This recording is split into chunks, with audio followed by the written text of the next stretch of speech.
Hello, friends. This is Dave Hurwitz, executive editor at ClassicsToday.com, here with reference recordings. And today we're talking about Debussy's La Mer, the most iconic work in the French orchestral repertoire, one of the tiny handful of iconic works in the French orchestral repertoire, certainly. And that makes finding the reference recording kind of a challenge because everybody recorded it. And when everybody wanted to do something French, they would haul out La Mer, usually. And, maybe a couple other things too, like the Franck D minor symphony and some other things like that. Saint-Saëns organ symphony, which we'll be talking about, of course. But there is actually a reference recording for La Mer, and it may surprise some of you, but I think when you cogitate on it a little bit, you'll see that it makes a lot of sense. The recording in question is Arturo Toscanini with the NBC Symphony. Now, this was his last recording of the work. It was made in, let me see, it's the one with the little plus sign. It looks like 1950, right? Does that make sense? Somewhere around 1950. It's very good sound. I mean, it's very well recorded. So it had to be around then. Let me just see if I can pin it down a little bit more. Here we go. Toscanini, yep, there it is, 1950, June 1st in NBC Studio 8H, which of course everyone says is dry and terrible sounding, but really isn't so bad here. It isn't. It's a nice, clear, decent mono recording of a stunning performance. I mean, a really slamming performance with a few little orchestral emendations that Toscanini made, possibly at Debussy's behest, possibly because he felt like it. You see, here's the deal. The reason this is a reference recording is because Toscanini was tremendously dedicated to the work. There are at least 3 or 4 or more extant recordings that were done under, sort of like official circumstances. There was his earlier one that was on EMI with the BBC Symphony or on Testament or one of those things. Remember those things? There was that one. And then there was the one he did in Philadelphia, which wasn't released actually until much later because the tapes were in bad shape. They were acetates or whatever. The sound was better. They had to clean it up and depopify it and all that stuff. But it finally showed up, and it's quite good, although it doesn't sound as well as this 1950 one. And then there's this one, his last one, where I think he really made a special effort with a work that he truly, truly loved. Because, there's a rehearsal, big long rehearsal of him doing La Mer, screaming and shrieking at these people, saying, why can't you do it right just once? I'd like to hear you people play it correctly. Before I die, play it right, or something like that. Where is that?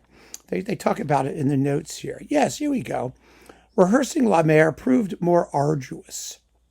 Toscanini wanted a stronger attack on the octave violin trills in the first movement and the cymbals to be crisp and vibrant. Yes, in his rehearsal, he's yelling at the cymbal player, the suspended cymbal guy, the quiet suspended cymbal guy, saying, no, that's the wrong sound. Get a different one. We need a different one. And he kept saying, because is like water. Try to understand the music. Why do I suffer like this? You want to know why? Because only once in my life I want to hear La Mer well played by the orchestra of NBC. And John Friedman says in the notes, he got his wish, which he did. It's very well played. Now, in the meantime, of course, there were many, many other La Mers around by French conductors and other conductors. But for Toscanini, remember, he was born in the 1860s. This was modern music.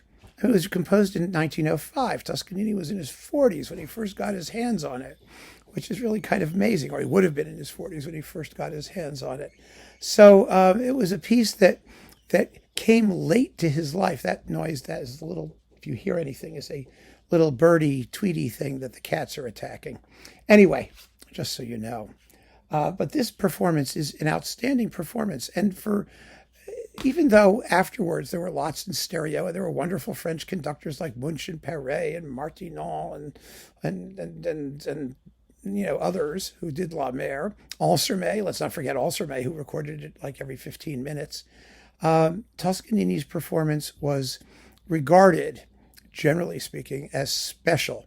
Now, when stereo sort of popped up and came in and people started listening to everything that way, obviously this mono recording from 1950 was eclipsed sonically. But I don't think it was eclipsed artistically, and I don't think that I mean, let's put it this way.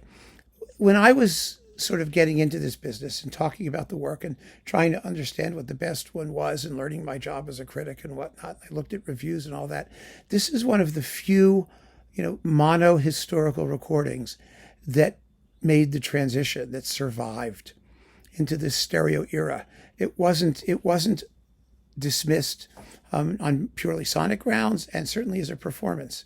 And when the new ones came in, the stereo ones started popping up, they were compared to this.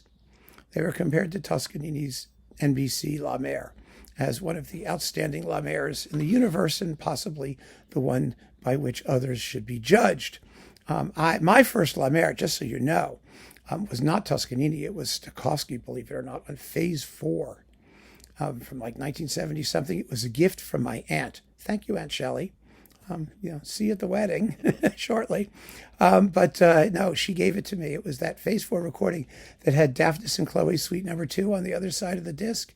And that was certainly not a reference recording, although it was a hell of a lot of fun. But that was not the way to learn La Mer, because it was Stokowski, and it had his tam-tam crescendo at the end, and the Daphnis and Chloe had some extra shouting at the very end, and it was, Stokowski, it was rather heavily manipulated. I still love those performances. But references, they're not. And so I had to do a little unlearning as I, came to love the work. The stereo reference, actually, probably, if I had to pick one, afterwards was Karajan's DG recording with Berlin Phil, which everyone just swooned over. And I never liked it. I didn't like it because why? Because you couldn't hear the damn tam-tam. Ha! Because the percussion was always buried somewhere. It was Karajan. It was gorgeous. It had this amazing shimmery sheen. The string playing was lovely. But I found it to be just totally not, listening to this mono recording. I heard so much more detail. It seemed to me there was just so much more happening in the music than Karajan managed. But that Karajan recording was flogged. People ask me what flogged means. Whipped to a froth, pushed by DG. It was like got a rosette in the Penguin Guide. The Brits loved it. Everybody loved it. So I have to mention it, because I think it's only fair. If Karajan, by the way, did La Mer twice, let's not forget, he also did a rather strange one for EMI a little bit later. But that DG one was a big deal also in the La Mer sweepstakes. I liked almost everybody's better because I wasn't interested in that sort of surface sheen. I wanted to hear what was happening in the depths of the sea. I wanted there to be just more stuff going on.